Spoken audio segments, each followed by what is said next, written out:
ఇప్పుడు నా పిల్లల్ని చదివించుకోలేకపోయాను, కొడుకుని కూడా చదివించుకోలేకపోతున్నాను, జీతం కట్టలేకపోతున్నాను, ఫీజులు అని పొలం వెళ్ళిపోయి ఫుల్ బాటిల్ పెరామర్ బాటిల్ ఉంటుంది అప్పుడు పెరామర్ ఫుల్ తాగేశాడు. ఏది ఎస్టేషన్ లేకుండా తాగేసి వస్తుంటే ఆ గట్టు పొలాల గట్టు జారిపోతాయి కదా, జారి అక్కడే పడిపోయాడు. తర్వాత తీసుకొచ్చి ఊరంతా వచ్చారు. వచ్చి ఏమయ్యా ఈయన డాక్టర్ని ఈయన మాత్రం బతికించాడు, చాలా మంచివాడండి ఈయన అని చదువుకున్న స్టూడెంట్స్ అందరూ వచ్చారు. ఎట్ట కూడా బతికించాడు అని, చాలా మంచివాడండి అని చచ్చిపోయాడు. చాలా కష్టం చూసారు సార్ మీరు. నాకు ఏడుపు రాదు అసలు, ఎక్కువ తక్కువ వస్తుంది. మా నాన్న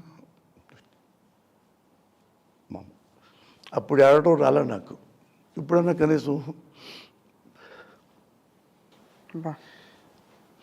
మనస్ఫూర్తిగా ఏడుస్తున్నా. అంటే ఆ స్వేచ్ఛ ఉంది కదా ఇప్పుడు నాకు, ఇప్పుడు ఆ స్వేచ్ఛ ఉంది.